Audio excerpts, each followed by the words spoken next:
I'm Jim Lewis, and that's an A.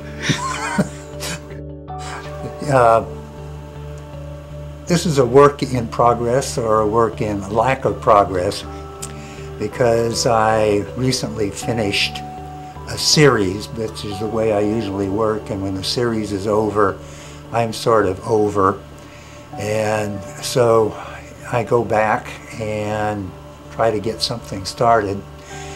You usually try to move ahead, but somehow you move backwards at the same time. So the piece that's there on the drawing board is rather redundant. It started out trying to be something a little bit more innovative, and turned out to go back into safe and secure areas that you know and feel a little comfortable with. But I'm only about halfway down the piece right now, so by the time I get to the end, maybe I will have discovered something that will send me on to a different direction. Should we go look at this now? This is, as I said, a letter A, and it's done basically with mechanical instruments. It's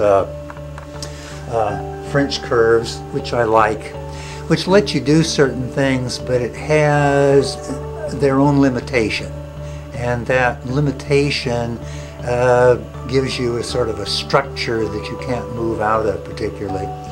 We were talking a little while ago about how do you work, and I said left to right and top to bottom, which is not really the way that people tell you how to compose a picture or do a painting, because we were always taught in school that you work over the whole piece and it's supposed to come up all at once. But if you're working in graphite, as I am here, or even in wet ink, if you're going to do that, you're either going to be very patient and stop and start and stop and start, or you're going to smear it all over the place. And smearing is going to happen to a certain extent with the pencil, even though I never use anything softer than a 2B.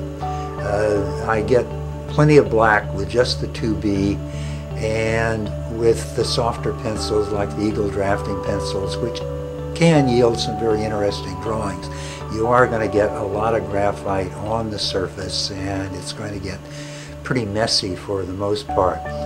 So I'm using pencils that range from 2B through 3H, which gives you a range of tone from very black down to a variety of grays. And this is planned only in a very limited way, because I find I have a lot of really good ideas, but if I think about them too much, they completely disappear, or I try to put them down on paper and find that my concept is far more ambitious than my abilities to realize. So while this seems to be very structured, there is a fair amount of spontaneity in it, of reacting from one area to another, from one little piece to another, so that it follows. So the black and white pattern that we have going here isn't planned out in advance. It actually, from each little section to the other, I have to make decisions, which I do very slowly. I am an extremely ponderous worker. I'm somebody, a lot of artists are very interesting to watch while they work. I am not at all interesting. I don't even like to watch me while I'm working, because it's so slow, and the decision making. And fortunately, I'm an old guy with a lot of time, so that allows me to do this without any particular demands.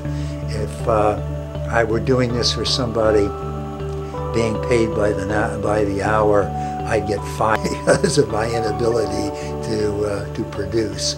But since I'm working for me, that works out just fine.